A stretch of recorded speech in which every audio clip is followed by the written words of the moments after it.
Our chief guest, Mr. Shekhar from Polaris Software, Mr. Sridhar from Hindu, Mr. Peter Saharaj also from Hindu, Mr. Kamath from Business Line, Professor Rangamani, Dean, Business School, Professor Anand Samuel, Dr. Shankar and other members of the faculty, and distinguished invitees, members of the press and media, and my dear students. Today, we have representatives from the media. Normally, they come and attend meetings.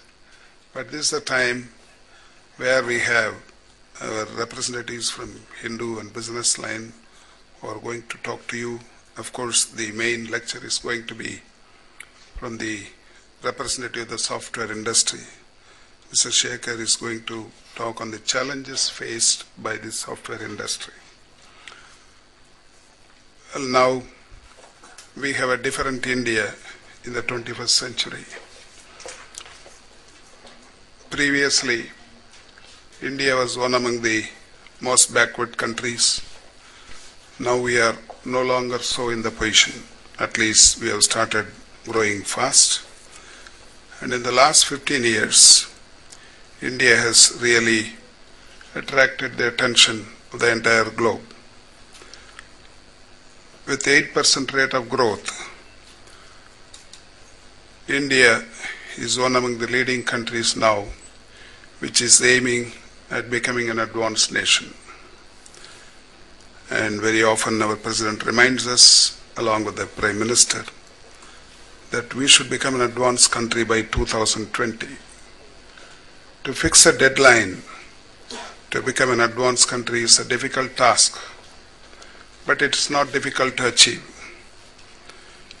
And I have been always pleading for the expansion of higher education to become an advanced nation. Because with high schools and higher secondary schools and student with the school level education, no country can become an advanced country. So we require higher education, particularly technical education, to be available to all the aspiring students of this country. At present, our higher education is limited to 8% of the relevant age group. And we would very much like this higher education to become affordable and available. To begin with, we must aim at 25% at least, because all the advanced countries have reached 70 to 80%. And most of them have done in the last 15 to 20 years. US has expanded from 55% to 82% only in the last 15 years, their higher education. Canada is the topmost one, which has gone up to 89%. Sustain our economic development, to sustain our democracy also, higher education is very essential.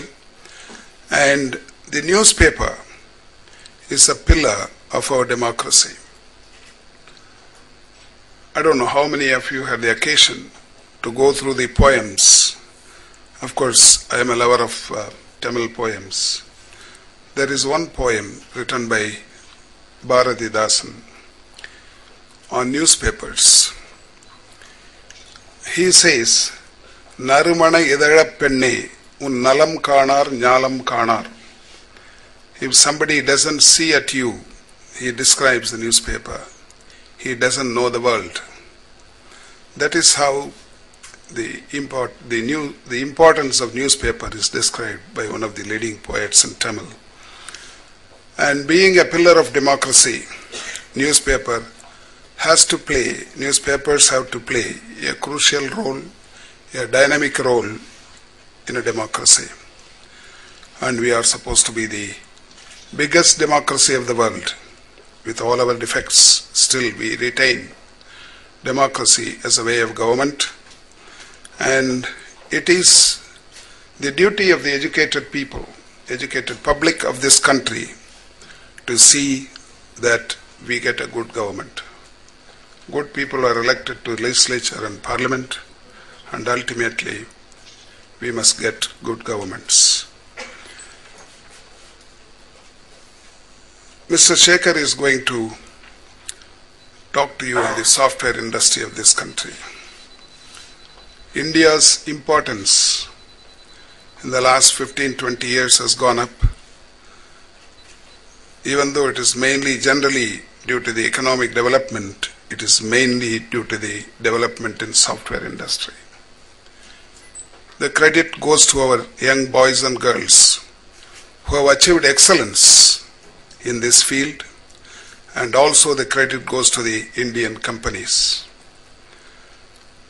It is not easy to start a company and run it globally, and Indians have proved that they have